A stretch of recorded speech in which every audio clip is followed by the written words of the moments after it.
right. Let me just tweet this out real quick.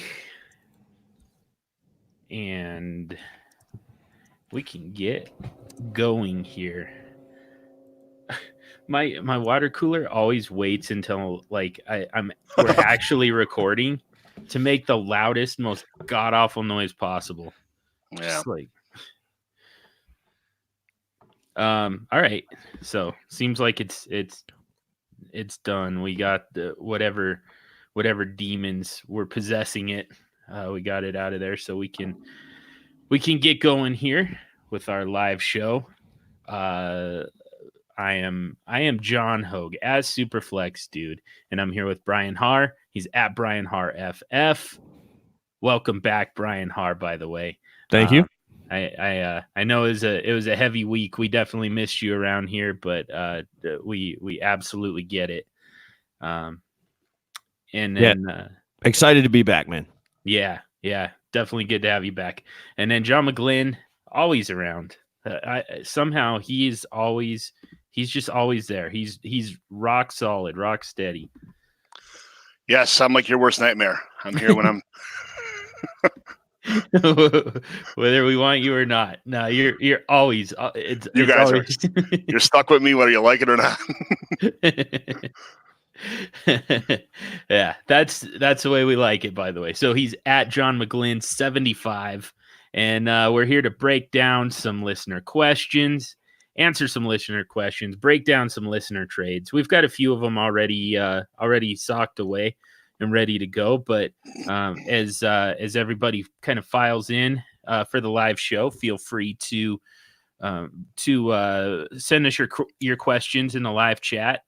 Those are going to take priority, by the way. So those we always make sure to get to the ones in the live chat, and then just kind of fill it in between. So the first thing that we can do here is our kind of our filler is talk about this Thursday night game. So the 49ers at the Arizona Cardinals. And I don't know how we ended up breaking this down, but somebody tell me if there's anybody on the Arizona Cardinals that's worth starting. Is this just going to be Nick Bosa once again, just going bull in a china shop? I don't think. I think Kyler Murray is going to be I know the defense is great in San Francisco, but Kyler Murray is going to throw a lot of passes like he always does. I think he's going to make things happen with his legs a little bit. He's going to have to create some kind of offense, but I think he's going to spread the ball around. I don't think you're going to have anything. You're going to have borderline red light, yellow lights for the rest of the team. I mean, this is kind of a blah game when you're playing a great defense like San Fran, who's got great run defense, great pass defense. You know, you're not going to have tons of green lights and yellow lights, no matter what the team is. And Arizona has not been a juggernaut in offense. You know, they spread the ball around a lot. Everybody gets a little piece of something. You got some guys hurt. Half the backfield's gone in Arizona, so you got to fill in Kenyon Drake. You know, it's kind of going to be an ugly game. I don't anticipate a lot of offense, but I maybe the offense will come on the other side of the ball with San Fran, but on the Cardinal side, you're just not going to have a lot of great fantasy options, and I think everybody knew that going into the game too. You know, they stick to the pass most of the time anyway, especially recently with all the with the injuries. But I don't know what you're going to do. I don't know what you plan. If you had these guys in your lineup, most of the time you're going to find someone else to start. You know, that's so. Let's do our green, yellow, red the way we normally break down games. Do you have any green lights on the Arizona side? I say Kyler Murray. I just think he's no matter they're going to be in pass, they're going to probably be in catch-up mode, or you're not going to be able to run the ball with a guy who barely knows the playbook. Even if David Johnson does come in, you know, he's probably going to be limited. I don't want to see him pull one of these come in for 2 plays and walk out the field again. So I don't know if he's really trustable this week. But Chase Edmonds, I don't think he's going to be playing. It's probably just going to be the Kenyon Drake show, maybe. And I'm not sure either. Him and Kyler Murray probably aren't going to be on the same page as far as screen pass out of the backfield or any kind of routes. he just got here 4 days ago or 5 days ago. So I think Murray's going to have to rely on the passing game with his receivers, and they run a spread. They run like a wide open offense. So there's going to be a guy that probably gets open. They have to kind of. I don't know if they're going to play man to man on each one of their 4 receivers that they spread out, but they're going to have to try to do something to. Stop Kyler Murray's legs from, running from escaping the pocket or making things happen if everybody's covered one-on-one. Or you might see a couple dump passes to Drake when he just runs out of the backfield and tries to make something happen, get open. I think Murray's going to have, I would say, probably a little bit over 15. I would say between 15 and 20 fantasy points this week. That's not a lot. It's not. You kind of want your green lights to have over 20 points if you're talking about a quarterback, but. If you're going to have a green light, the only possibility on this whole team is Kyler Murray to have a green light. That's the only thing that's the only recommendation I can have here. Yeah, I agree. I think he's a yellow for me just because I think you have to temper, exactly what John was saying. You have to kind of temper your expectations in this game. But he's really the only one. I mean, normally I'd say Kenyon Drake, but this being the first game that he's played in a Cardinals uniform, I have no confidence. He might do something, but he might not. And somebody will do something in the passing game as far as catching the ball goes. Again, good luck figuring out who this week. I do think that Kyler Murray will have a little bit more success than we've seen quarterbacks have, in the last couple of weeks against that San Fran defense and that pass rush, especially with Bosa, because of his mobility. I think that will help. But still, I don't think you can expect kind of his normal game. I think you have to temper your expectations here. So before we move on to the San Francisco side of this Thursday night game, we already have our first question in the chat. Thanks to Hal Holman for joining us and for asking this question. But this is a perfect segue right on topic here. So. John, you mentioned Kenyon Drake being, it sounds like you've got him kind of as a yellow light. Both of you guys sound like you've got him kind of as a yellow light. But what are your thoughts on Kenyon Drake? First of all, for this Thursday night game, what does it take for him to be startable Thursday night? I mean, what's kind of his path? What's the game script?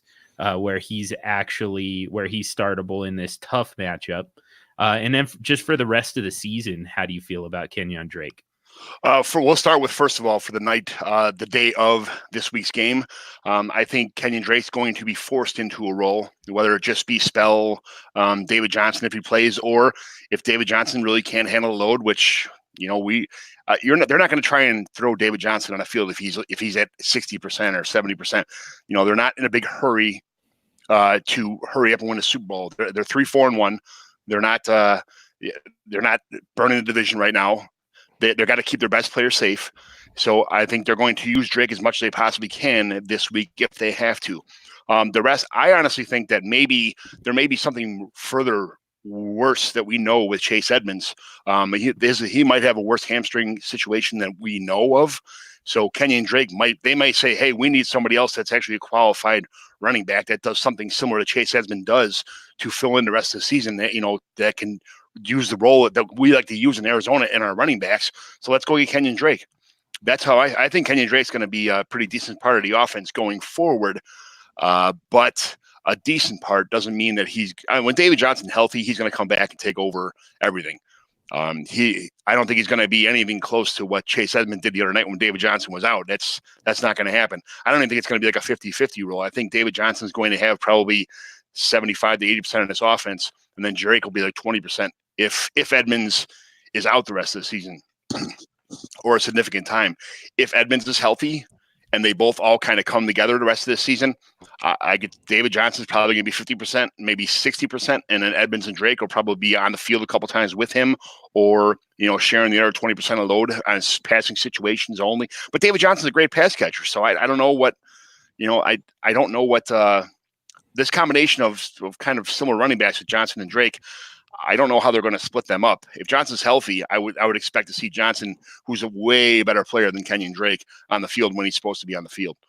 So Drake's probably just a Drake's probably just a backup at this point in time, or a good, solid, decent backup that they got right before the trade deadline, just in case of worst case scenario with Chase Edmonds. What do you think, Har? Yeah, I sort of agree with that. I mean, I think Kenyon Drake's going to have value over the next couple of weeks while David Johnson gets healthy. I do think, I mean, it sounds like the Edmonds injury is a little bit more significant than just a tweaked hammy. You know, it's a pretty severe pull from what I've been hearing anyway. So, I think, Johnson's banged up. Edmonds is now out for at least a couple of weeks. So they go out and they get Kenyon Drake so that they have a half decent running back that they can start, for a few weeks. So I think that's the one thing about Drake is his skill set fits in this offense. He's a good pass catcher. I think John's right in saying that when David Johnson is 100% healthy, he's going to be the back that gets the volume. He's a much better player, as John stated. So, but Kenyon Drake can do some of the things that David Johnson can do in that offense. So to spell him, or if DJ's banged up, this is a place where Drake can step in there and maybe provide some value. Kenyon Drake's outstanding at breaking tackles, at making things happen, at elusing on the first hit. Kenyon Drake's an outstanding running back. I mean, there's nothing wrong with having Kenyon Drake as your starting running back. I don't think this offense is the best place for any running back that's between the tackles running back. I think it's a better offense for a pass catching running back, which Drake is. So they all might fit in. They may just. They may just have to abandon the run between the tackles and just use screen passes and stuff the rest of the season. That would make Kyler Murray an even better quarterback. Just, bam, screen pass right, screen pass left, toss something, their game is not between the tackles. That's not how this offense is designed. And I don't think either is Kenyon Drake or David Johnson for that matter. So that's another reason why I have Kyler Murray as a green light for me, because I don't think they're going to be running the ball a lot. This isn't a game where you can just run the clock out and stop San Francisco either. They have a couple decent options on offense. So you can't play run and hopefully stop the 49ers. They got a couple good options. So they're going to pass. Kyler Murray will probably get, I would imagine, pretty close to 20 fantasy points this week, just on passing yards and maybe a touchdown, a long touchdown, or a gimmick play touchdown, maybe two. But that's where I put. That's why I have Kyler Murray in the green light. So we'll stay on Arizona just for another minute here, because Hal also asked us about Larry Fitzgerald. He says he's not been very good for fantasy the last few weeks. Does this continue tomorrow night and rest of season? I don't know what. This might be Larry Legend's last season. I think it's kind of the offense wore down. I think he's a great mentor for Kyler Murray. Showing him the ropes, how to show the other young receivers how to run pass routes. It's a great person to fill in. It's like having it is like having a superstar on your team that kind of guides you guys through the beginning of painful times. But I think he can't do what he did before. He's only getting 3 and 4 targets a game now for 1 or 2 catches. It's even his on the field percentage has gone from like 90% down to low 70s, mid 70s on the field. I don't know what. I don't think Larry's anything, but I don't think he's trustable. I think he's probably a red light this game, as most of the rest of the team is anyway. No, I wouldn't. I don't think he's a green light to play this week. Yeah, you got to yell light. So. Yeah, he's had the best matchups that he's going to get all season the last 3 weeks with Atlanta, the Giants, and then the Saints. And not only that, up until week 8, he had Christian Kirk out of the way as well. So if he can't exploit those matchups, it's going to be – so he's got San Francisco this week, Tampa Bay's next week. That's a nice matchup. and then at San Francisco. Then you got a bye. Then you've got the LA Rams. That one's at home, but I mean, you're going up against Nickel Roby-Coleman, who's one of the better slot corners in the NFL. So it's pretty tough sledding. And then after that, you've got Pittsburgh, which, I mean, correct me if I'm wrong, Brian, but I think Minkah Fitzpatrick ends up in the slot quite a bit. Yeah, he's definitely making a big impact on the back end of that defense for sure. With Fitz here, I guess the thing for me is, I mean, if he's more than your wide receiver 4 at this point, you're in trouble anyways. I mean, this isn't a guy that, if he started the first 2 weeks with 100-yard games and double-digit targets, and I think, if people were thinking, oh, Fitz is back. No, Fitz is 36 years old, and he's playing with a rookie quarterback in a brand new offense. I mean, I think the regression should have been expected from Fitzgerald over the last, from the first 2 weeks and those performances to the last few weeks. Now, the last 2 weeks have been awful. I mean, 3 catches for 20 yards. That's about as bad as it gets.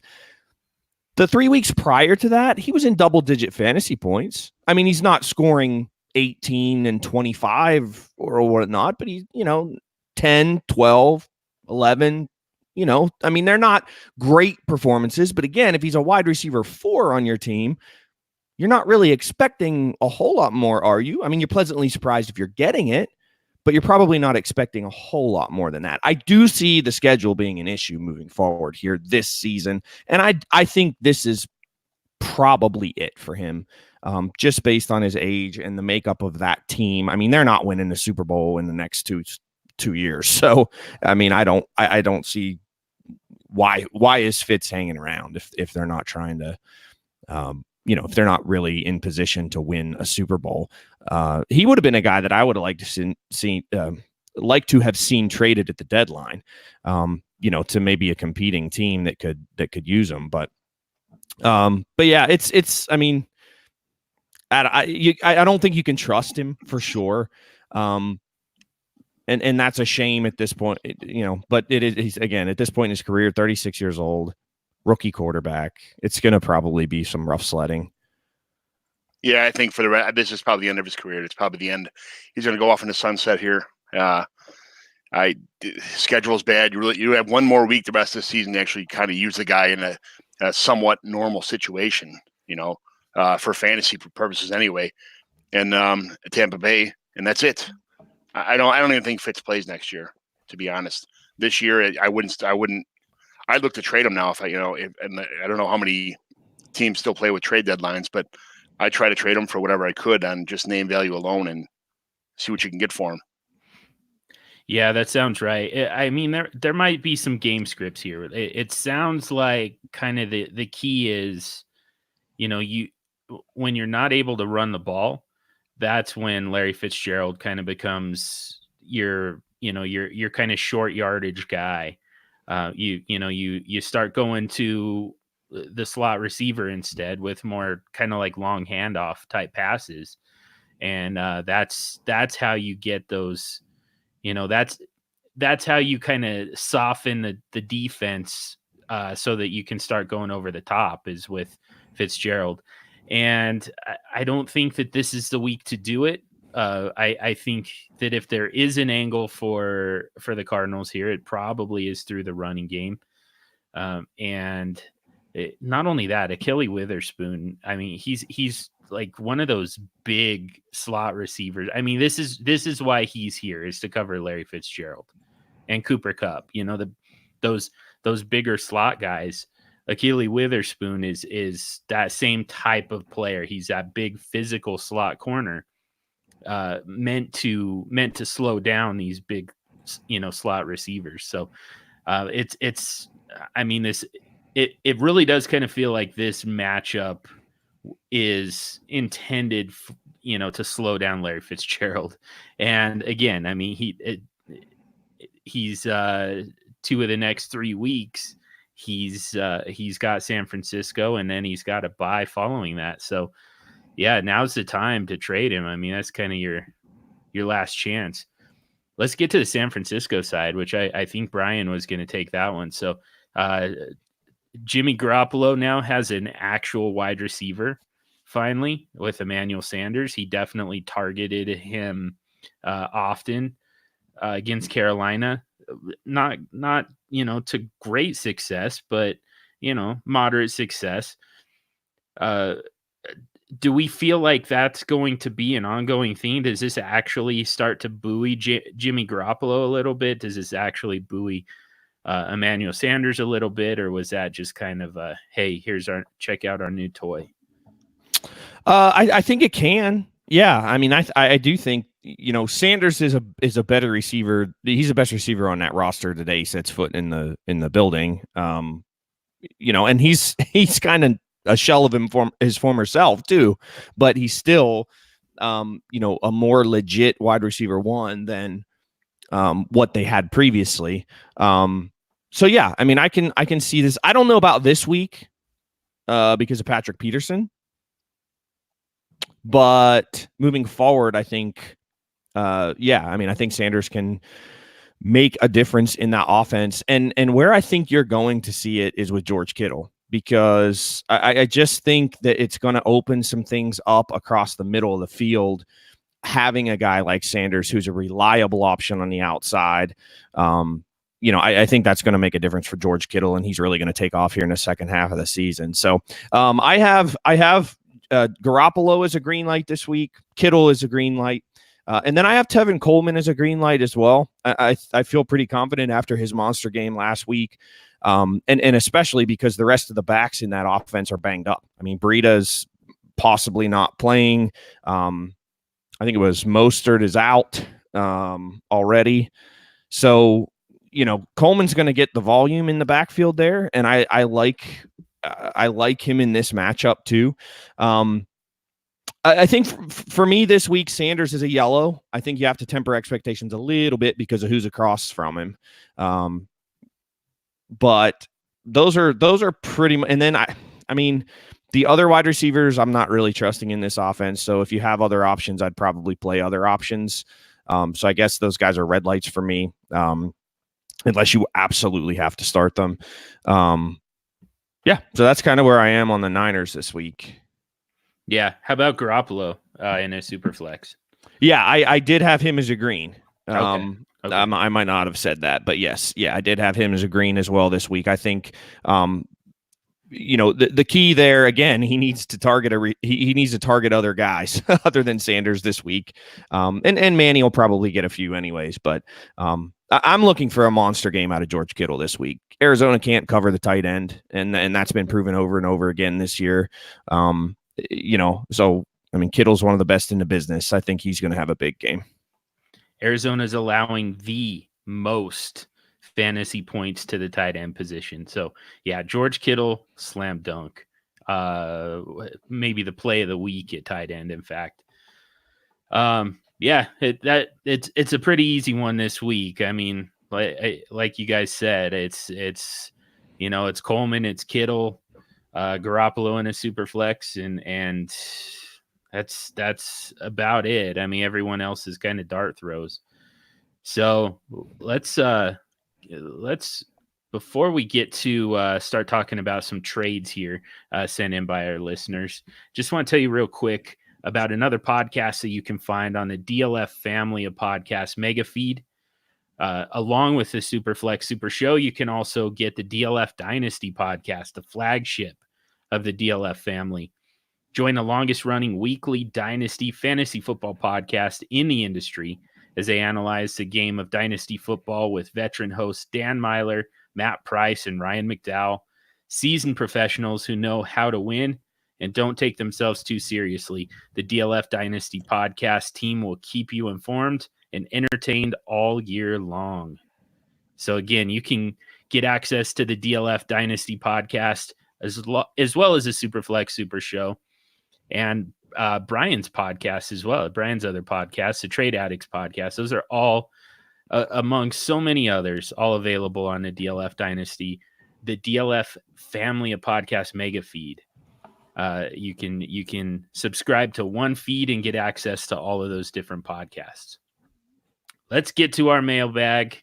And again, as the questions come into the chat, they're definitely going to take priority. But in the meantime, we're gonna break down a few trades here. And this first one, this came to at Superflex Show, our Twitter account. You can send your trades to any one of us individually, any one of the co-hosts individually, and we'll try and get to it. You can definitely send them to our main Twitter account at Superflex Show, and we'll try and bring them here on the live show and break them down. So Keith Jackson sent us one. That's at ATCK Jack. I can't contend. I've got a young team, but got this offer. Cortland Sutton for a 2020 first. It looks like it's headed for kind of the middle of the first round, and a 2022 second. Who wants to break that one down for us? Yeah, I'll jump in here. I would take Cortland Sutton. I would pay that for Cortland Sutton immediately and walk away feeling really, really good about it, regardless of whether my team is a contender or not. I mean, I've seen what he can do on the football field, and yes, the quarterback conundrum in Denver right now is exactly that. It's a conundrum, but I think it's not like Joe Flacco is a world beater, and Cortland Sutton has been. I mean, he's a wide receiver one. He's having an excellent season, and I would absolutely pay that. A mid first and a second round pick 2 years from now, easy for me. 100% Cortland Sutton. I would if he was mine, I wouldn't accept that, and if he was somebody else's, I would send that in a heartbeat to get Cortland Sutton. It takes receivers usually a couple years. Cortland Sutton's only 24 years old. He just turned 24. I mean, you're trading. Why would you trade a first-round pick? You're trying to get a guy that's going to equal Cortland Sutton anyway in the first round. You already got him in your roster. A 24-year-old that's overproducing already. So that 2020 mid-first is pretty much what you're looking for anyway. So that 2020 first, you're going to throw a dart to try and get a Cortland Sutton. I would just keep the guy ahead. Yeah, so if you're not going to contend, let's just call it a rebuild. That's essentially what we're saying there. So, what pick would you give up to get Cortland Sutton? Or what? Let me actually flip that. You have Cortland Sutton. Which pick would you take in order to give up Cortland Sutton? It would take more than one. Really? I don't know. I don't know if I would take 1.01. Would you do that? It depends on what you need. Yeah. I guess it depends on what you need, but it would be really close. I mean, if I was in, here's the thing, I would try to say, yeah, I'll take the 101 for Cortland Sutton, but I also want this, and I also want that, and I also want something. I would make sure that I had a bunch of, if I was rebuilding, I would make somebody go with, a couple maybe 2021 2 and 2023 to 2024. If you're rebuilding, you need those draft picks. So I would try to say, yeah, somebody obviously wants Sutton if they're going to, first of all, offer a first round draft pick to begin with. So I would say, yeah, give me Sutton. I want to pick the 2020 second also, and I also want a third and a fourth in this year's. Just trying to get whatever I possibly can, even if it is a 101. And if I ask for too much, then too bad. If you don't like it, then too bad, because I better just keep Sutton then. Yeah, for me, I think it would take a top 4. It would take a top 4 pick to get me to really even think about it. I need Jerry Jeudy or one of the top 3 running backs to really consider it. So, yeah. So in a super flex, does Tua enter that conversation for you, Har? Yes, I think so, and that's my mistake again, off the game a little bit. No, I think in definitely, yeah. Tua would also be in there, so I'd say top 5, I guess. Okay, I'm thinking. I don't even know if Tua's going to be the 101 this year. That's I guess my big concern. I think Tua is he's popular, but I don't think he's going to be the 101. I just don't know what, I don't know. I think with his injuries and the team he's on that makes him look good, he may not be the first quarterback taken in this year's draft. So, I mean, maybe we just take out the name Tua and just, I mean, you've got Burrows, you've got, some of the guys who we thought going in were going to be those top guys like Fromm and Herbert. Now you've got Chase Young possibly. I have no idea if he's draft eligible, but we'll just, for argument's sake, say that there's just kind of that field of quarterbacks who are going to be available. Do any of those guys, present enough upside for you in a Superflex dynasty to move away from Cortland Sutton and try and rebuild around one of those quarterbacks instead? Yeah, Tua does for me. And I think John McGlynn and I are we've done this before on one of the live shows, I think, with Tua. I think our opinions about him are a little bit different, and that's okay. That obviously, I mean, that's what makes this game great is people having different opinions and terms of valuing these guys. But I do think Tua is legit, and I think that he may not be the number one overall pick in the NFL draft. But if I'm sitting there with the number one overall pick in my rookie draft, I'm going to have a really, really hard time. Now, if any year I would do it, it would be this year where I would maybe take a positional player above a really good quarterback in a super flex rookie draft. Because I think those running backs up top, Swift and Jonathan James is going to kill me for this. Come on, guys, help me out here. It's been a long week. Jonathan Taylor, yes. Thomas. And those, yes, I think those guys, that's those how guys, I remember it, by the way. So those guys at the top there are going to be really, really enticing. But Tua's up there too. And again, we're circling back kind of to the question, Cortland Sutton. Would I take Tua over Cortland Sutton in a super flex league? I think I probably would, which is why if I think he's a top 5 rookie draft pick, then that's why I'm saying I think it would take a top 5 rookie draft pick. I would need one of those top 3 running backs, Jerry Jeudy or Tua, essentially. And I do think he's the best quarterback prospect in this next class. I think he's ahead of Burrow, for me personally. And those other guys that we mentioned. Yeah, I mean, the question was mid. So I'm thinking 6, 7, 6, 7, 8-ish for this question. If it's 1 to 4, 1 to 5, I don't know, 1 to 4 probably. The top 3 definitely I'd trade. 101, 102, 103. I guess it's probably an upgrade. But again, I don't think Cortland Sutton's the best thing since sliced bread. But I think he's very good. I hate having guys that I know are already producing early in their career, and I know are going to be great for a long time, and trading that asset away for someone who I think is going to be good. Look at N'Keal Harry. He was the number 1 receiver last year coming out. And I mean, I understand he's been hurt and stuff, but the Patriots aren't rushing him back on the field because from the rumors in around camp there that he's behind schedule on the playbook and not really catching up to speed on what the Patriots do, the Patriots way. So I don't know. I hate top 3 pick, yes. Top 4, maybe 6, 7, 8, 9, maybe. Probably not. Yeah. So it sounds like we're definitely not doing it for a mid first. I think we're pretty much in agreement there. And I think that you had it right, McGlynn, with the problem here very well could be that, even if you were getting an early first for Cortland Sutton, there's a good chance that, when everything kind of falls into place here, that the top, however many picks, it's going to be running backs. It looks like a very strong running back class. That's typically, for a contender, that's what you want is to go after those running backs. And that's what drives the market.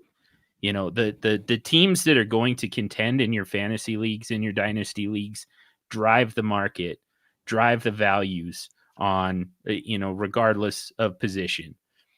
And they're going to be willing to pay up for those running backs. They're not going to be willing to pay for Jerry Jeudy, not as a rookie. And we're kind of seeing that this year with some of the rookie wide receivers. They just didn't end up having nearly as much value as Josh Jacobs, even though they were objectively better players. Even the quarterback position is a little tough to pay for. I mean, this is the only way that you can get a quarterback is in that rookie draft. But I mean, at the same time, that you can't expect a whole lot out of them. So, the most value is going to be on the running backs, most likely. And if you're in rebuild mode, there's absolutely no reason to draft a running back. Right. So if you end up with 1.01, for instance, we'll just say, just for argument's sake, you earned 1.01, and so obviously you're in rebuild mode, and now 1.01 looks like it's going to be a running back. I mean, there's no reason for you to stay put and take a running back, because now you don't have the wide receivers and the quarterbacks around him. And that running back is just kind of wasted on your roster for his 3-year career expectancy. And, so there's kind of no reason for you to reach past those running backs and take Jerry Jeudy, take Tua, if that's not where their market value is, just because then, you're giving up a lot of value that pick holds. You could really just kind of move back and get the same player at, 104, 105, something like that, 106 even. So, you're kind of stuck in a pretty bad spot where you're really just looking to trade that pick. Again, you could trade back, certainly, there's that option, but what you're really going to be looking to do is trade for a young wide receiver that you can build this team around. And that's Courtland Sutton. So from a value standpoint, it feels like, the top 3 probably are worth more than Courtland Sutton. But for a rebuild purpose, I think that you would rather have Courtland Sutton just on the off chance. I won't even call it an off chance. I think it's 50-50 at worst that, you're going to be in a situation with that top 3 pick where you're hoping to turn it into another Courtland Sutton.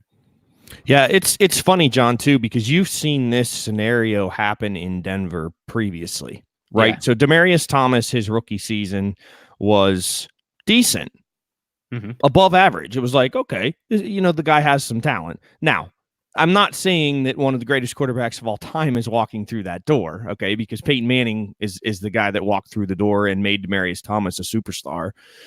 But if that quarterback room somehow improves, and I don't know that they have the guy on the roster right now that's going to improve that quarterback room, but if they draft a guy or if they sign a free agent, one of these, Jameis Winston, or I'm sorry, I did that. but if they forgive you, thank you. Just be careful with that. But if they get some help in the quarterback room, I think you can see a big step. Maybe not the Demaryius Thomas with Peyton Manning step, but you're already seeing. I mean, he's on pace for over 1,200 receiving yards. So, yeah. and look, I get it, on pace. We got to be careful with that stuff, right? But I think he's that type of player. He can make a jump like that if the quarterback room improves, which hopefully it will. I don't know that it can get a whole lot worse. Never say never, but I think once that improves, I think you're going to see Sutton taking another jump too. So, yeah. And I mean, right now, the worst case scenarios really still aren't that bad. Joe Flacco is under contract. They kind of backloaded, they restructured his contract and kind of backloaded it. So, I mean, he's back in 2020, and whether it's as the starter or the backup, he's there, so, we've got Drew Lock probably coming off of IR. I'm not excited about Drew Lock at all. I think this is just another typical John Elway draft pick, but there's a chance that John Elway finally got one right. You just keep drafting those big dumb quarterbacks until you get one right. Maybe he did. And we're about to find out. Maybe Drew Lock is the answer. You get an opportunity to find out to finish the season here.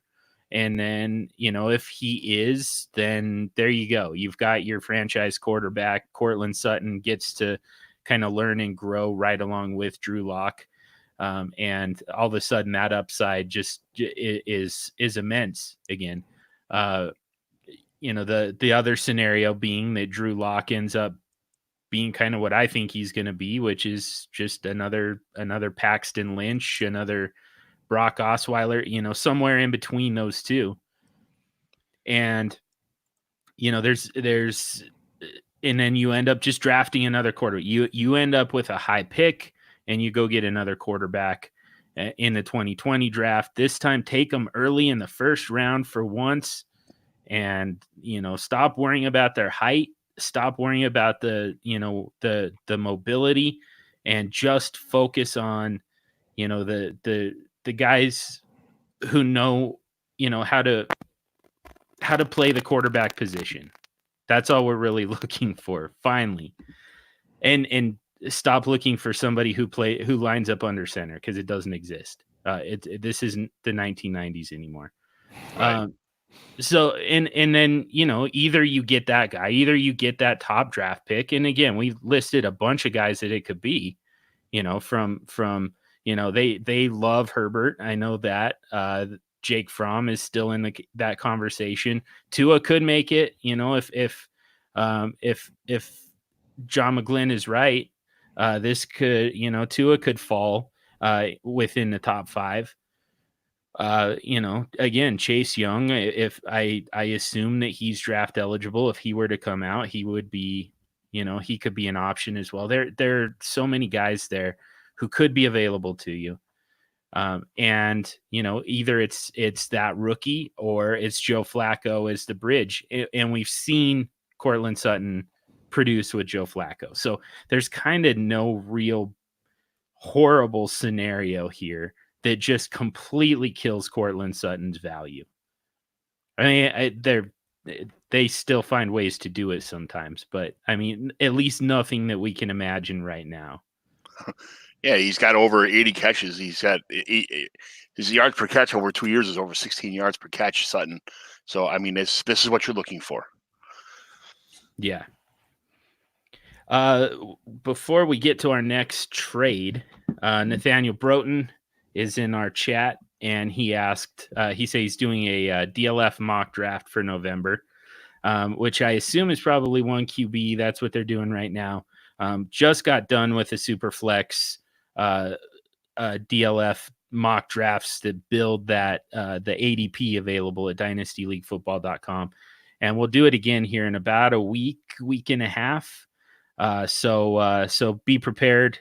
Make sure that you're watching my pinned tweets. I'll tweet it out somewhere around November 10th is about when we'll start doing more of those. So make sure you jump in, and it's a great way to kind of value, to kind of gauge player values at this point in the season for dynasty purposes. So make sure you jump in. But anyways, Nathaniel Broughton, he's doing a DLF mock draft for November. And he says, it got me thinking about startup strategy. I know it's in season talk right now, but if you've ever done productive struggle, did it work out for you in the long run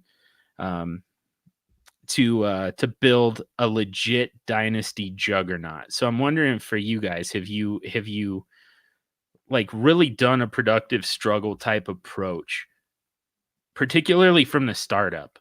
Not many people, we always talk about how, there are going to be some people who try and build a young team, and, you can just, in your startup, you just put together a team of proven studs and go win the championship in year one. And then you're playing with house money. I don't think it actually works out that way. I think more often than not, everybody's playing to win year one. So I'm curious if you guys have done kind of a productive struggle approach in year one. And if you've seen any kind of success with it. I have. I'm a guinea pig for this. Nice.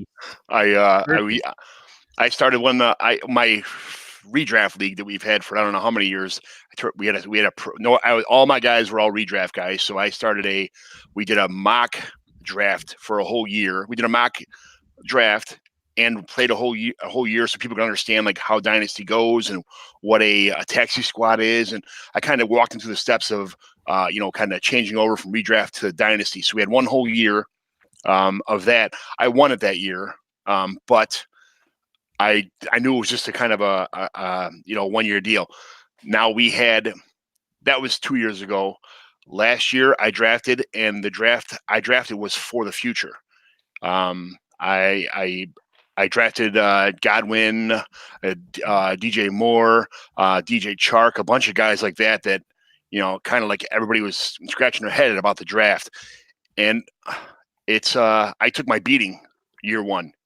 I think I only won 2 games, and I got, you're so into fantasy football, and you look at the team you drafted, it's a joke. And this year, all these guys turned around. I drafted Saquon in round 1, which everybody was unsure of. They because Gary's guys. Excellent pick. Excellent. Yes. Pick.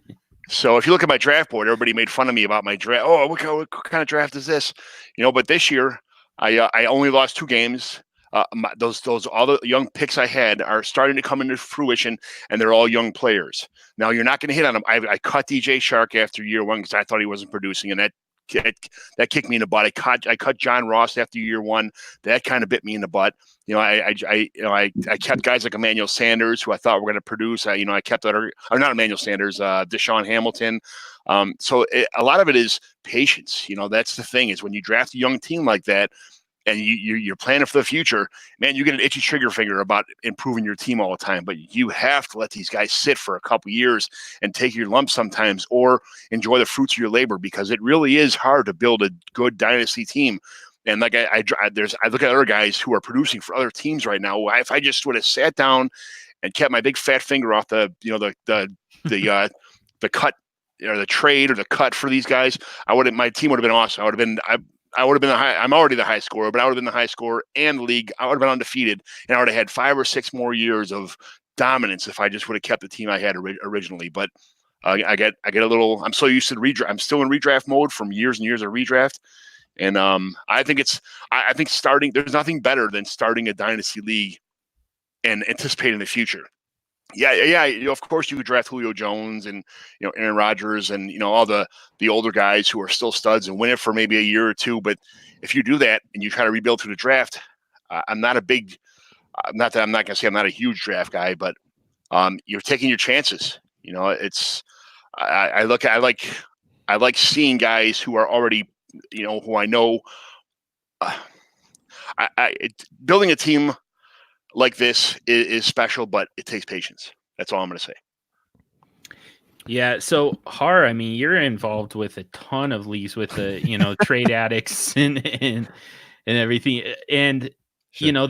Especially to me, the trade addicts is also, that's a great sample here, just because, you kind of go into, I can tell you from firsthand experience that going into a trade addict startup, it's kind of with the idea that, whatever happens here in the startup, I'm going to be able to kind of work with it, because, this is going to be a trade heavy league, mm-hmm. and I'm going to be able to, patch whatever holes I end up with after the draft pretty easily.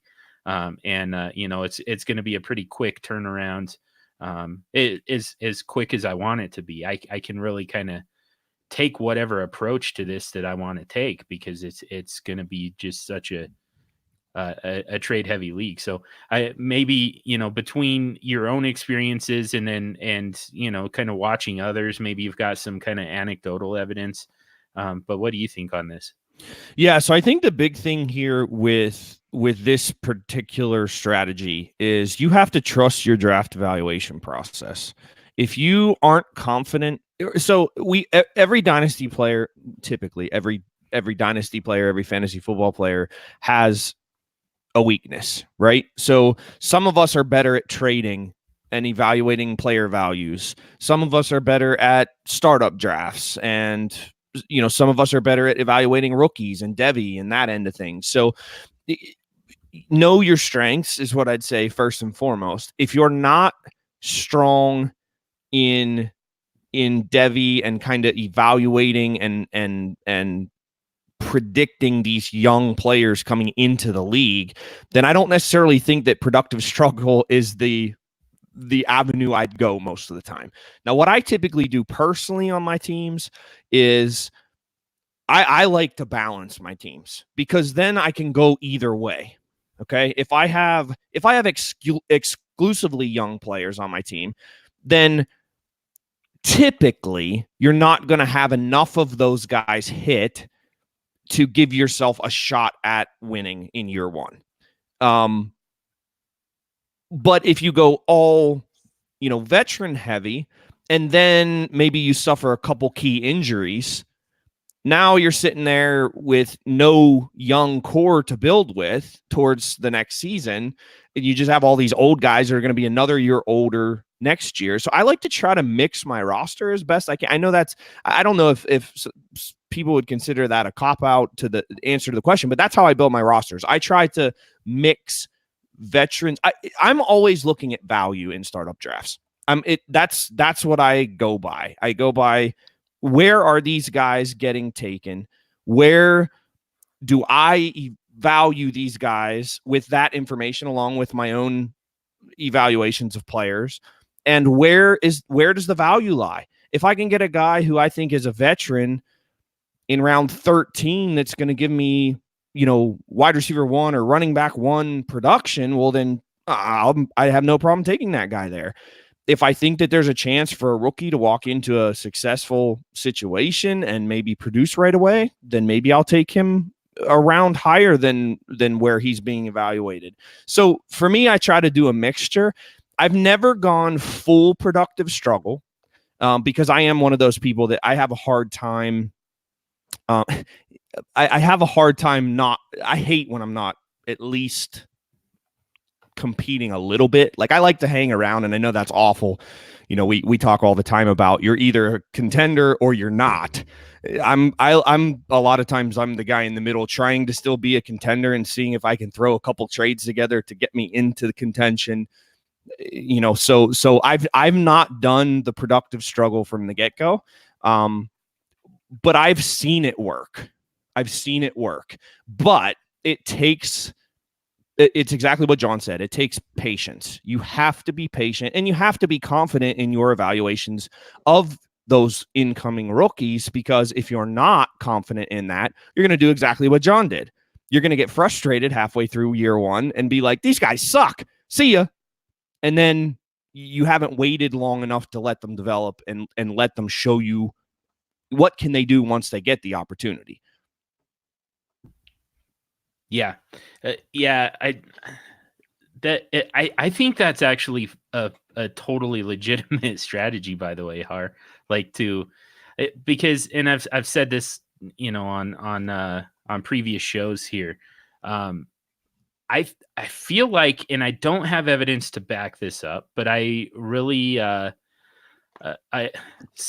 have no idea how to do this research, but I really want to show my work on this, because I feel like more times than not, a 6 seed is going to win your fantasy championship than a 1 seed. Even with that first round bye, that it helps. Obviously, it helps get you there, get you into the money. But so many times it's so momentum based, this game. And the team that gets hot, you're just kind of hanging around there in the middle, hanging out on the bubble, and then all of a sudden, you find those guys on the wire that get hot. You find CJ Anderson last year and ride him to a championship. That happens all the time. Whereas the guys who help you, start off undefeated, get you to 7-0, 8-0, and then you just kind of coast into the playoffs without, you kind of see this gradual decrease in your production, your fantasy point production. But you don't really do anything about it, because why would you? You're in first place, you're headed for that top seed, you're headed for that first round bye. but you kind of lose that production over the course of time, and then next thing you know, you're in the playoffs and you're up against someone who's just rattled off 6 wins in a row to sneak into the playoffs.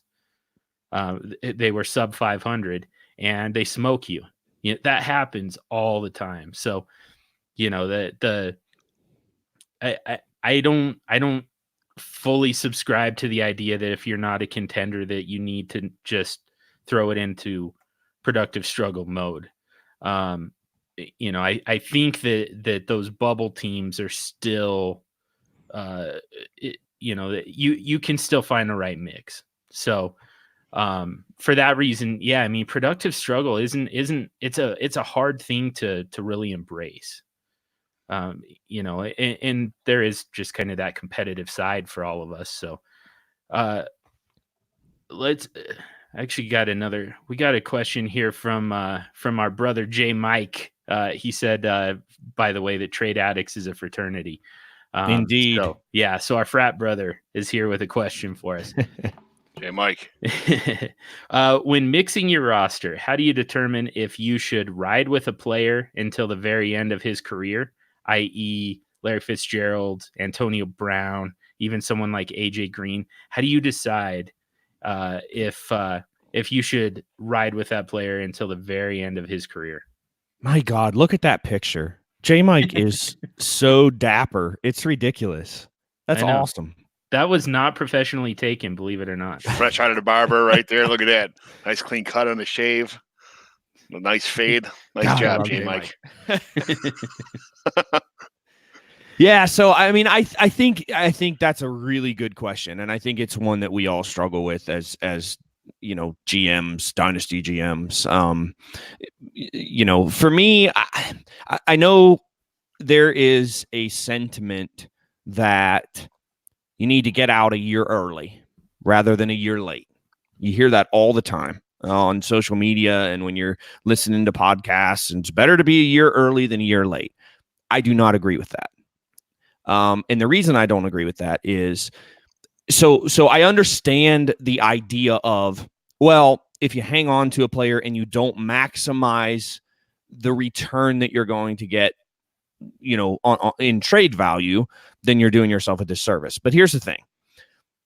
And here's the perfect example, the perfect guy here, Julio Jones, right? So Julio Jones is 30 years old, which, my God, people would, I mean, you'd think that people die when they turn 30. So it's ridiculous. And look, yes, running backs are a different breed, so we're not going to go there. But these receivers, okay? So Julio Jones, in the last, I mean, we all know the stats, right? I mean, you can look them up yourself. I mean, the guy's had over 1,400 receiving yards in each last 5 years. Yeah, I mean, last year was his second highest yardage total and second highest reception total ever in his career. So if you would have traded him a year early, because there were a lot of people before last season like, hey, probably ought to get rid of Julio. He's going to be 30 next year. It's time. I don't want to be too late here. Well, you just missed out on 113 catches and 1,600 yards and a top 5 wide receiver. And to me, I'd rather suffer the downgrade from a first-round pick to a second-round pick for a top 5 freaking receiver that's going to help my team win. So and AJ Green is another one here. Now, he's a little bit different in the sense that he's struggled with injuries for a long time here, a bunch of years in a row. But when he's on the field, he produces at a pretty elite level. So he's another guy that, like, yeah, I mean, of course, if you can get a first and a second, like a high first and a second round pick or something like that, I mean, it's all about the value. If you can get really good value, great. If somebody's, if somebody's like, well, I'll give you the last pick of the first round, or it's going to be a later first or something like that, well, then, I mean, why? Especially if you're in somewhat contention. I mean, why? Keep him. He's going to do more for you on your roster than he is then you ship him away for a pick, you get nothing this year out of that dynasty asset. Nothing. Yeah. Nothing. So I don't subscribe to that be early with selling your dynasty assets. I don't agree with that. I'd rather be late because you're missing out on production, especially when we're talking about picks. Now, if you can send a guy like that for, well, and he's not a good example. Let's go back to Julio, right? So if you can send a guy like Julio Jones for a player that's going to get you 80% of that production, or even less than that, 60% of that production. So you send Julio for DJ Chark in a first, or Julio for DJ Moore in a first, or Julio for Cortland Sutton in a second, or something like that. I'm good with that because you're going to get production too. But you got to get the production. You can't just sell these guys for picks. Yeah. So Nathaniel Broughton brought up Julio as well. So that was perfect. I didn't even have to mention him. He just kind of went into him. So kind of along these same lines, Will Kavanaugh, my boy Will Kavanaugh on Twitter, asked me today which side I'm taking in a half PPR Superflex. And I think that this applies to the conversation because I kind of feel the same way about Julian Edelman. I think he's kind of in this conversation as well. He's in a walk year with the Patriots.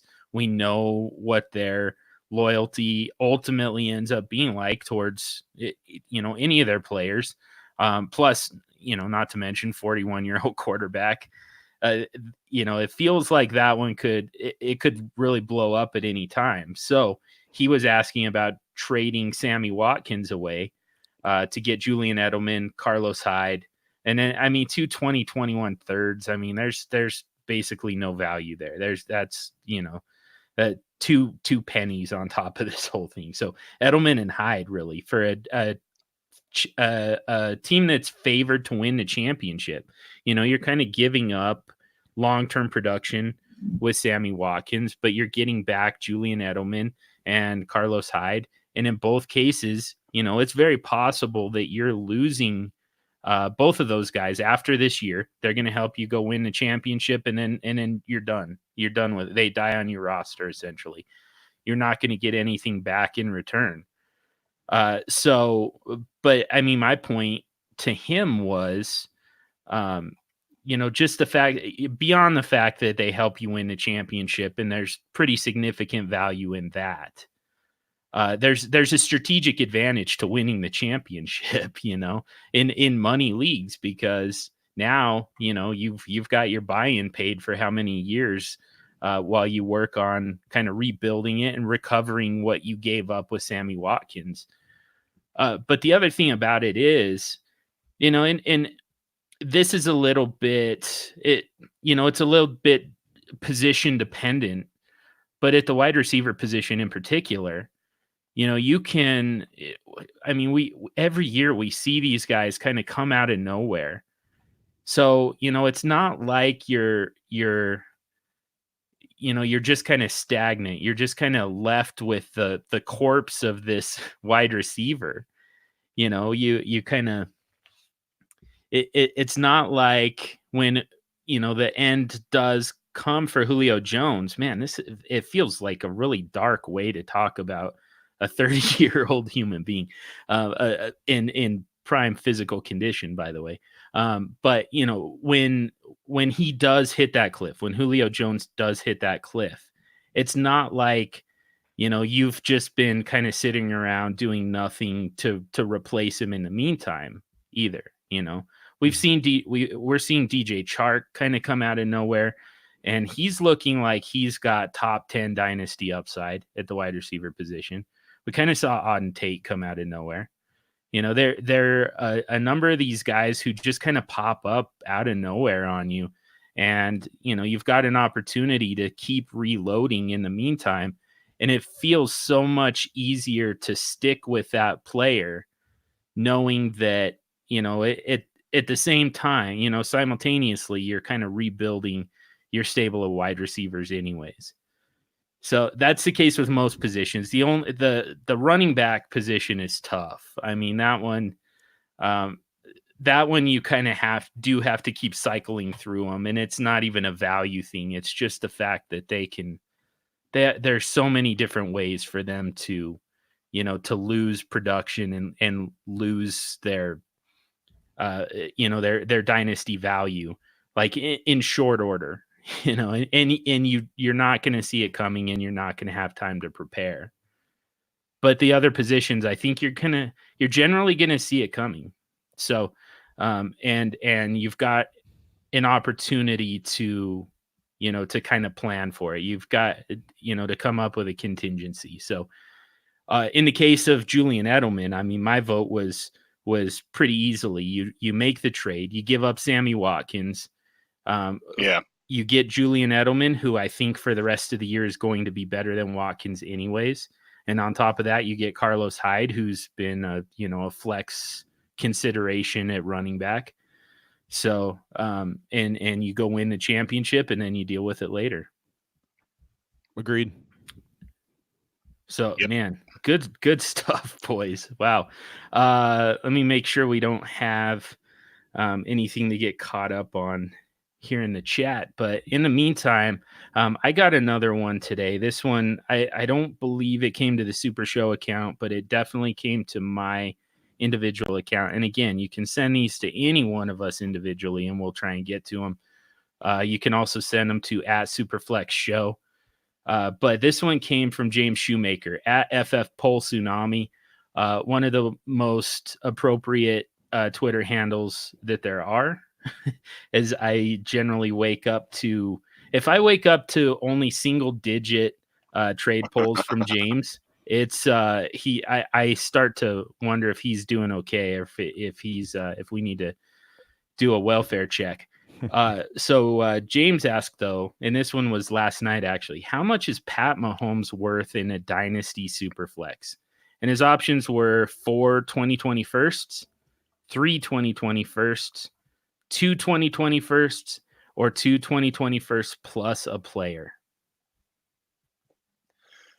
Am I buying or selling? That's a great point. Yep. Yeah, definitely. So, all right. So you're selling Pat Mahomes. You own Pat Mahomes. What does it take to give him? Give me those 4 firsts, right? Does that do it? I mean, 4 first, I would. How do you turn that down? I mean, it's not. I could turn it down. Geez. John would need Superflex dude. John Hogue would need a quarterback in return, exactly, along with the picks. So would you 4 first and Mariota? Would that get it done for you? Well, unfortunately, Mariota's not going to do it anymore. Winston's definitely not going to do it. You've got to give me 4 firsts plus Winston plus another first for taking on Winston, taking up a roster spot. But I don't think that it needs to be 4 firsts for me. But you do have to get a player, and it has to be a quarterback. But I think, depending on the quarterback you're getting in return, I think probably 2 firsts is about right. If you had 4 firsts and got rid of Mahomes, you could literally take 2 Herbert. Yep. And you have to waste all 4 of those. Yeah, you have to waste all 4 of those draft picks on quarterbacks and hope that at least one of them becomes Pat Mahomes. I mean, you probably have more than one quarterback in your roster anyway to begin with. If you had Mahomes and you're considering getting rid of him, but I mean, let's just say you had in my, I guess what we're talking about before about building with on projections. Like my quarterbacks are, I have Winston, Josh Allen, Mariota, Rosen, Sam Darnold. Kyle Allen. So those are all my quarterbacks on my team right now. They're all young. They're not proven. I don't think they're going anywhere with them quarterbacks, but they're startable. Most of them are anyway. 4 of the 6 of them, 4 to 7 of them are for a super flex. So, I mean, so let's just say if I had Winston and Josh Allen, and I also had these Rosen and Sam Darnold, Kyle Allen, I don't know what he's going to do. If I had those guys, let's just say I had Mahomes on my team, I would trade away Mahomes for 4 2020 first and I'd build around that with maybe one of those guys. I take quarterback, but I'd also take, Swift. I'd take Taylor.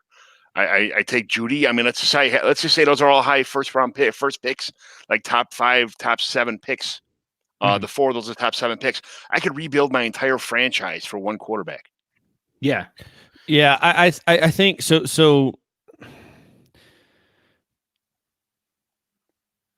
in the chat, J Mike, he put Darnold, N'Keal Harry, and 2 firsts. Would you do it for that? No, I would not. Nope. I mean, hell no. We're talking about Aaron Rodgers, except he's 23 years old and he's already won the MVP. Are you kidding me? Easy with that now.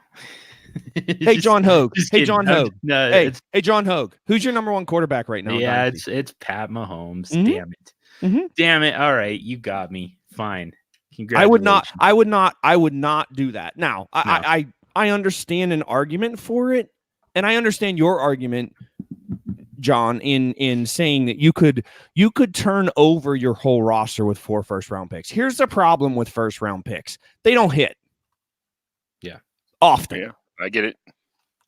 So you got to have, and it's not just like one's got to hit, right? You're trading the best quarterback in the league who's 23 years old and has already been an MVP, who's going to be in the league for the next decade and a half, likely, barring injury.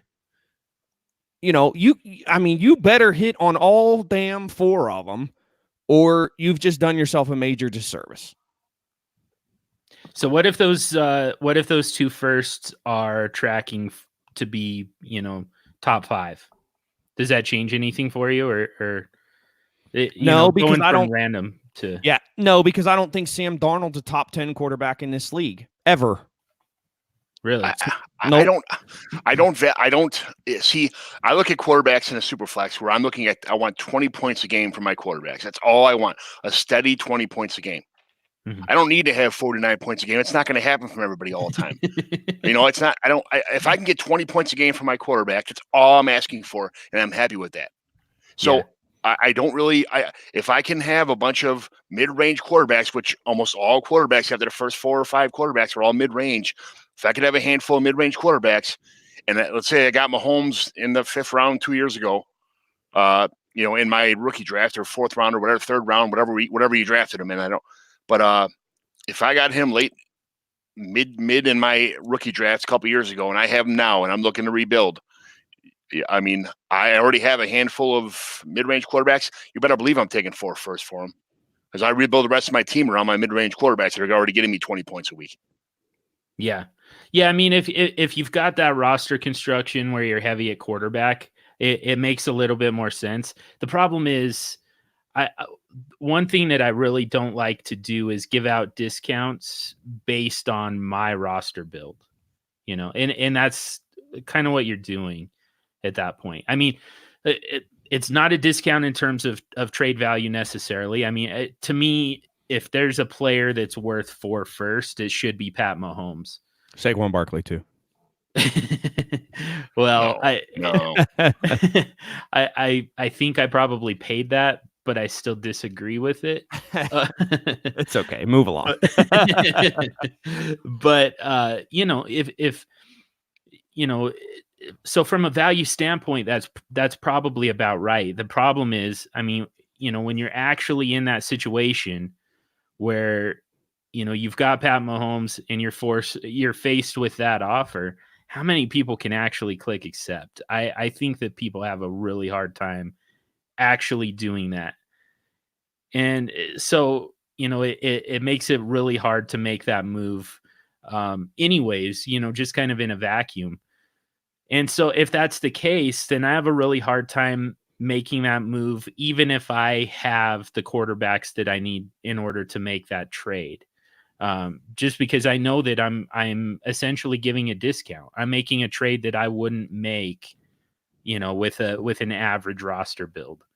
Just because I have a John Hogue roster build doesn't mean that that the value changes, So that makes it pretty tough for me.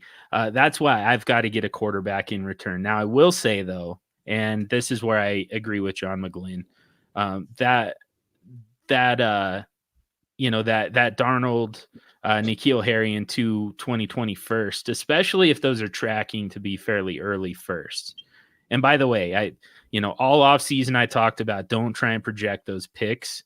We're at a point in the season now where you can actually see it coming. You can see which teams are headed for the playoffs, which teams are headed for top 5 picks.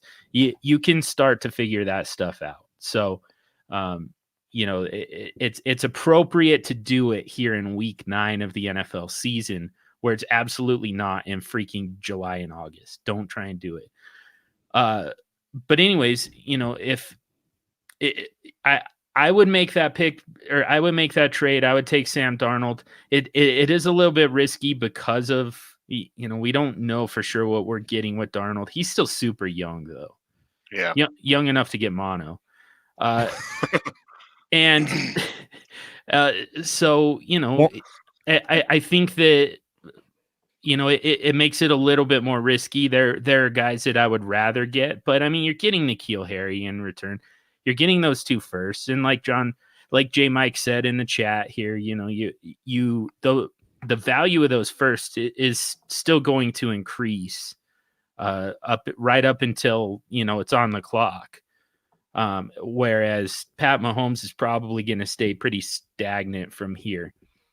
But the overall point here is that value over replacement still kicks in a little bit, as long as you're getting a quarterback in return, so that you're not forced into a position where you have to use one of those firsts on a quarterback. You're getting your quarterback replacement back.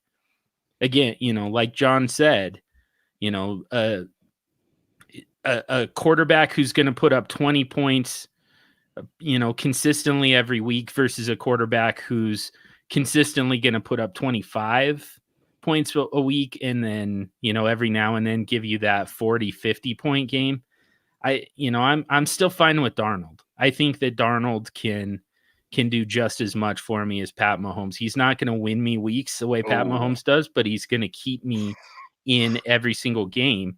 And then, I can use those picks, and I can use N'Keal Harry to make up that difference. John, is this a day we fight? It might be. It sounds like it might be. What are we fighting about? No, Sam Darnold. I just can't. I mean, I can't even fathom evaluating him the way that I feel like you might be right now. I mean, this is a guy that has like 9 more turnovers than Jamarcus Russell through the same amount of games to start their career. Yeah. I mean, he's a turnover machine. And look, I get it. I mean, we saw some nice things at USC. We saw some nice things in his rookie season. We also saw a lot of bad things, a lot of turnovers. And if we're talking, you know who Sam Darnold is to me right now? Jameis Winston. That's who he is. He might score you some touchdowns. He might get you some yards every once in a while, and he's going to turn the ball over 4 and 5 times a game too. So I don't, for me, again, and we're talking about trading Patrick Mahomes here. We're not talking about Baker. We're not talking about Carson. We're not talking about those guys. We're talking about Patrick, MVP of the league, your number 1 ranked quarterback. This is Aaron Rodgers. You keep saying that. We will fight. Here's what I'm saying in that. I'm saying that I'm not saying, look, Patty Mahomes has a long way to go to be Aaron Rodgers because he's only been in the league for 3 years. Okay. Yes. Mm-hmm. I mean, obviously. What I'm saying though is the way that he's valued right now is Aaron Rodgers. So the way that you have felt about Aaron Rodgers for as long as I've known you, is the way that most people in Dynasty feel about Patrick Mahomes right now in Superflex. So I think for me, could this deal work if we change the prospects? Okay, if we change Darnold and Harry, and now we're talking about, we are talking about maybe Carson Wentz and Courtland Sutton with 2 firsts, then yes. Okay. Or if we're talking about, and look, again, I'm spitballing here, trying to figure out, valued prospects, but Harry hasn't played it down yet. Mhm. And Darnold has, and he's looked average is probably being kind to this point. Mhm. Not in college, but in the National Football League, he's looked average, maybe. On a bad team with a bad coach, though. Fair. That's fair to an extent. Okay. I mean, situations change quickly. Yes. Okay. But I don't know that Sam Darnold is the guy who, if the situation changes a little bit, is going to be a 35-point quarterback. Yeah. He might be the 20-point quarterback per week. He might be that. But I don't know that you can say that he's going to be the 30 with the occasional 45-point game. I just don't believe that. And it's not me hating on the guy. I mean, if I'm trading a guy like Patrick Mahomes, and again, and I know I'm being crazy here because I talk about Saquon Barkley in that light, but this is me, okay? So this is like trading Saquon for me. I ain't trading Saquon for no average quarterback. I almost said scrub. That would have been bad. Average quarterback, or even take the quarterbacks out of it. I'm not trading him for an average running back, a rookie running back, and 2 first-round picks. I'm just not doing it. Like I have to have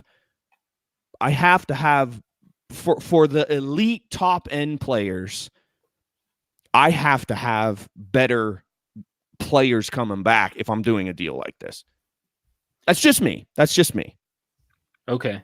That's kind of fair. I mean, not totally. I mean, we've seen Sam Darnold back for 3 games now. Pretty bad matchups across the board. I think we're about to see what he looks like in plus matchups pretty consistently for the rest of the season here. But 338, 2 touchdowns. He did have an interception. That was against Dallas, which is they're giving up the 3rd fewest fantasy points to quarterbacks right now. New England, that was not good. This week with Jacksonville was not pretty. I'm not gonna try and make excuses here. I will say that it sounds like there's a thumb injury for Sam Darnold, but if it's that bad, get him out of the game. I don't know. I think that the story is far from written on Sam Darnold, but just so that we don't want to put too fine a point on that particular trade. So let's take Sam Darnold out of it and maybe tell me some quarterbacks that actually get that deal done for you then, Har.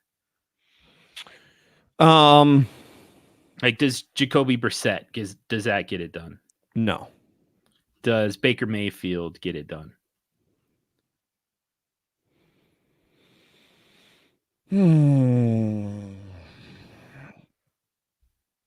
Probably not with Harry. Okay. Matthew Stafford. No. Josh Allen, Jared Goff. Goff's getting a little bit closer. Okay. Carson Wentz. That's getting a little bit closer too. I mean, those are the guys I'm talking about. I'm not. I mean, Mahomes is so far above these quarterbacks. I mean, points per game. I mean, he's what I don't know what it is this year. Last year it was. I mean, he was a full 5 points per game above the next quarterback. Mm-hmm. And when you talk about guys like Darnold, and yeah, I know. I'm sorry, I'm getting stuck on Darnold, but a guy like that takes a 100-point jump, and he goes from the QB 27 to the QB 15.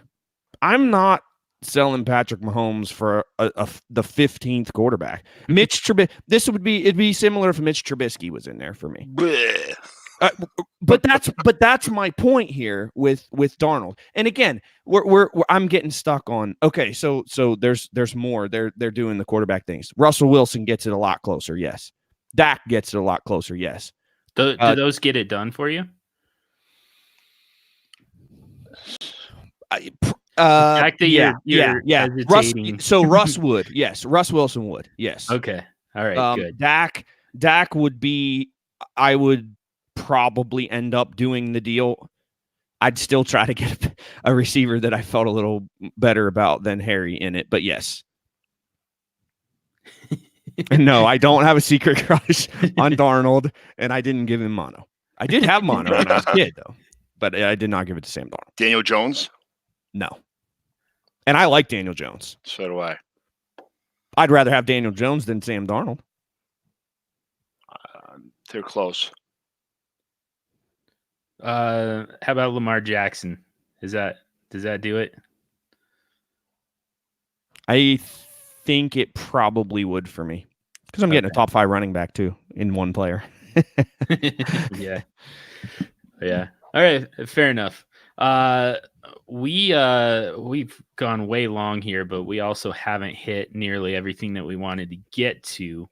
Real quick, Nathaniel Broughton had another one for us. What are you buying Brandon Cooks at now that the trade deadline has passed?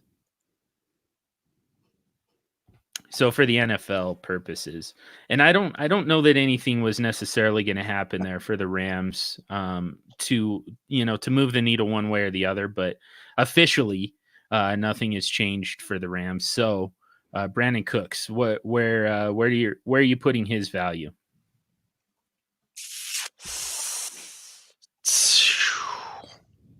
What are we talking like? Let's start with rookie picks.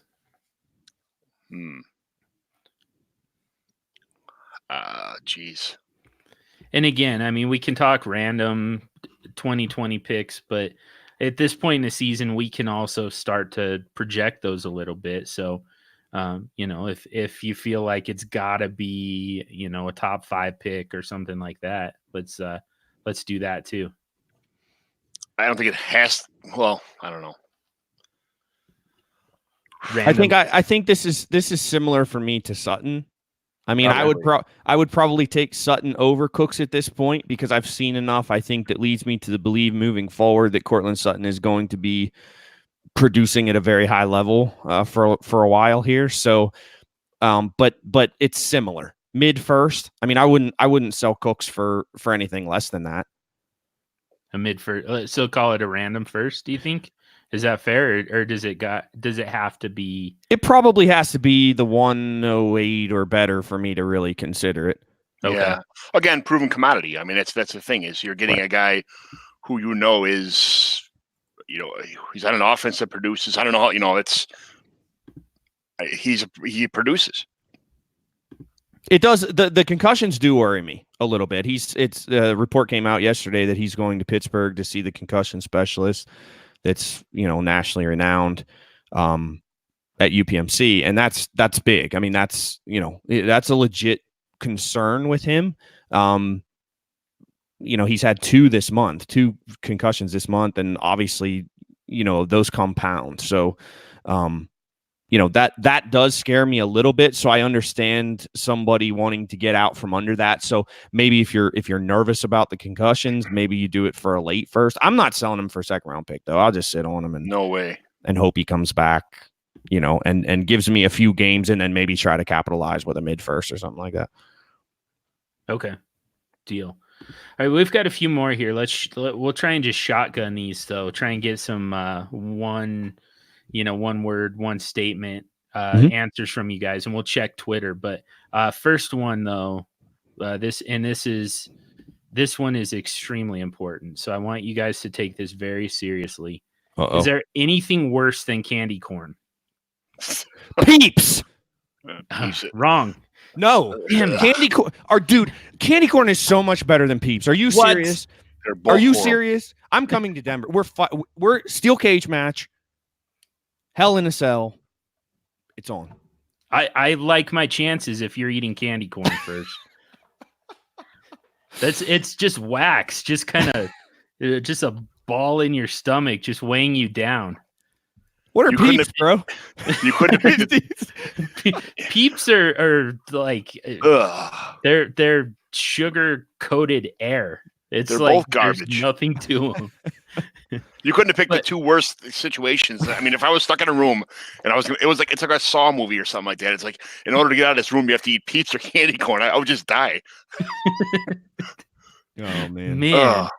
you guys are nuts. Here's the other argument in favor of Peeps, real quick, is the fact that you can really only eat like one of them, maybe two, without just a ton of insulin. It's just way too rich, way too sweet. So, but whereas candy corn, I mean, you could at least in theory sit there and eat an entire freaking Yeah. bag of it. I was upstairs earlier tonight and I had this bag of candy corn. I was eating it. It was delicious. I You ate the were whole not. thing. I You was guys eating are candy. n- Honest to God, I was eating candy Ugh. corn before I came downstairs. I swear to What? God, I was eating candy corn. The only good thing tonight. about Peeps is that did you ever see the videos of people put them in the microwave with the toothpicks on? They have and they turn on a minute and they blow up real big and they have like a sword fight with each other in the microwave. It's pretty crazy. That's the only good thing I've about not Peeps. seen this. Here's the other thing about candy corn. It has to be the right sized candy corn. I will say that they've tried to do this where they make them into little pumpkins or they make them into like, other shapes, goblins and ghosts and different things like that. No, candy corn is triangular and it's about the size of your fingernail, roughly, maybe a little bit bigger. Me and than J that. Mike are on the same page here. Good And then job, you bite the little white tip off, and then you pop the rest in. It's beautiful, and then they're delicious. They're not. Huh. It's like eating an eraser. Nice. Well, y'all ship your candy corn to my house. Gladly. I'll take care of it. Gladly. Dig through the garbage. I'm not even touching it. Nice. All right, back to fantasy football. This one's from Trader Duck. It's a 12-team PPR Superflex Dynasty, and again, just kind of shotgun these for me. And like I said, let's check Twitter. Let's see how Twitter's doing with these trade polls lately. Devontae Adams or Josh Jacobs, N'Keal Harry, and Kenyon Drake. Which side are you taking? Ooh. 12-team Superflex Dynasty, full PPR. He's got AJ Green and Gardner in there also. Oh, never mind. That's a different one, I think. Or am I reading the same thing? Yeah, that's a different trade altogether. Okay, Okay. never mind then. So yeah, I think that's real close. I mean, I lean Adams, especially on a contender. I think, but it's. I mean, that's a pretty good deal. I mean, that's what it would take for me to give up something like that. Is what it would take for me to give up Devontae Adams. So, I like that deal. That's a big boy trade. I like that. I'm keeping Adams. I'm just going to leave that quote from J Mike up for a minute while we move on to the next one. So Twitter has that one is Devontae Adams, 51%. So a lean towards Devontae Adams. So sounds like maybe Twitter's got it together here. So this one for AJ Gardner, Captain Redbeard in rebuild mode, strong wide receiving core, need running back help, which to me, that's not rebuild mode, by the way, but so this is a point per carry, PPR, 2 QB, 2 tight end, and a tight end premium. Geez, a little bit of everything there. Kerryon Johnson or Royce Freeman and TJ Hawkinson. Hawk. What do you think, McGlynn? The tight end premium stuff is it's pretty appetizing with Hawkinson being so young, and you can kind of see that he's a special talent. This is man. I'm going to take Freeman and Hawkinson just for the Hawkinson side, but it's. I'm not a big Kerryon fan. That's the only reason I'm on the Freeman and Hawk side. Yeah, if you're in rebuild, but you've got strong wide receivers, Hawkinson's the next piece, especially with 2 tight end and wide receiver premium. And Twitter sees it the same way, 65% for the Hawkinson side. This one's from Jake Ebley. Antonio Brown or Darius Geis? Darius Geis. 100%. 91% on Twitter, so close enough. We're within margin of error. You could have said Peeps and Antonio Brown, and I probably would have taken Peeps. Oh man! All right, that's our angle here to out you as a Peeps eater. Dustin Church says 12-team PPR super flex, 0.2 point per carry, and a 1.5 tight end premium. Devontae Adams and Melvin Gordon, or Le'Veon Bell and Julio Jones. I got to make sure that I don't own any of these players in Trade Addicts 3 because Dustin's in Trade Addicts 3, so he might be testing. Ooh, I might Okay, have so just- read me those guys again. Adams and Devontae Adams and Melvin Gordon. Okay. Or Le'Veon Bell and Julio Jones. Adams and Gordon for me. I'm leaning. close. Yeah, that's pretty close. I Adams and Gordon for me. I think Bell's, even though he's got a nice schedule coming up now, I don't. I think he might be okay, but I like Adams better than Julio, and I think Gordon is going to take over that backfield again, or move on to somewhere else next year with more a lot better situation. I like the Adams Gordon side. Yeah, that's the thing people miss. Melvin Gordon's going to land somewhere. Someone's going to be dumb enough to pay him. So yeah, he's going to be a feature back again somewhere next year. So dynasty purposes, I'm definitely with you guys. Twitter has that one 51% for Adams and Gordon as well. So I'm surprised it's that close. I think I would have probably gone like 60-40 in the Adams Gordon side. Yeah, I would think so too. And it's still early in that one, so we'll see.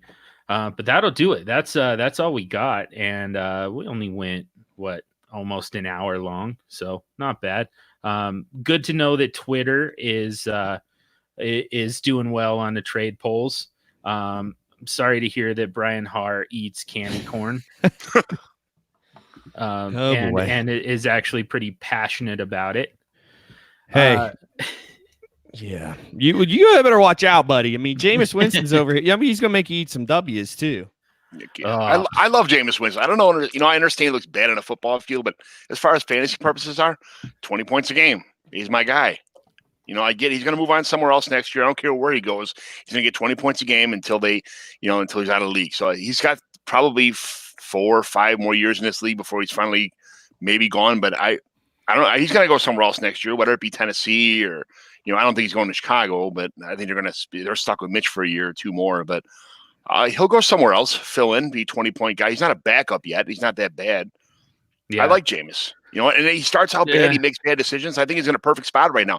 I think he's only going to get better as the year goes on. Man, I don't know. I mean, he's got a nice schedule coming up. I'll give you that. Yeah. But to me, he's Jay Cutler. That's kind of the bottom line. I love Jay Cutler too. Yeah.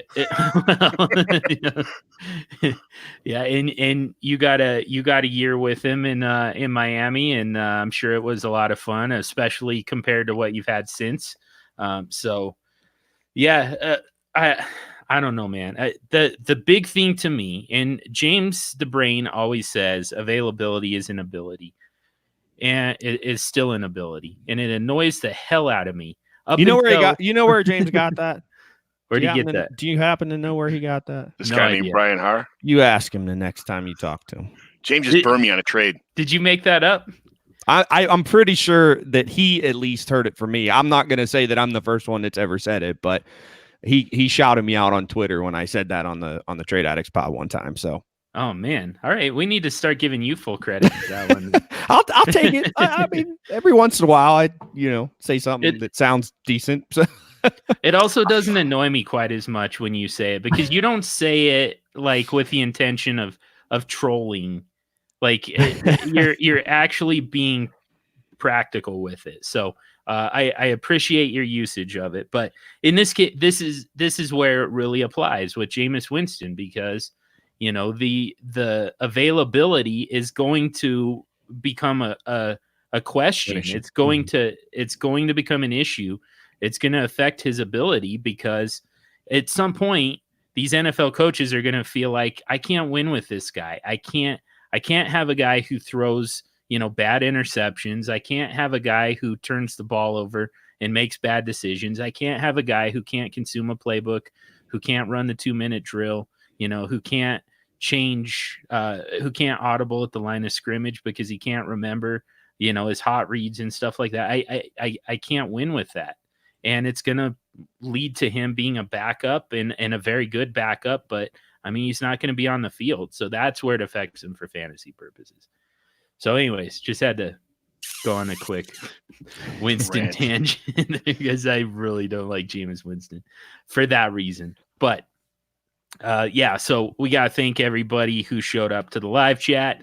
thank you to everybody who's going to go back and listen to this when it comes out on the Superflex show feed and on the DLF family of podcasts mega feed. And so that's John McGlynn. He's at John McGlynn 75. Brian Haar at Brian Haar FF. I'm John Hogue at Superflex Dude. And again, you can send us your trades, your questions, send them to any one of us individually, send them to at Superflex Show, and we'll get them on the live show. We do this every single Wednesday evening, 9:30 p.m. Eastern. So make sure to tune in and bring your questions, bring your comments, and we love to interact with our super friends. So thank you again to everybody who showed up. Thank you all for listening. And don't forget to check out the Start Sits coming up on Thursday and Friday. No, Friday and Saturday. Sorry. Yeah. Coming up on Friday and Saturday with Start Sits plus injury reports from Ethan Turner. Help you get ready for the week. So we'll see you all next week. Thanks for tuning in. Thanks for listening.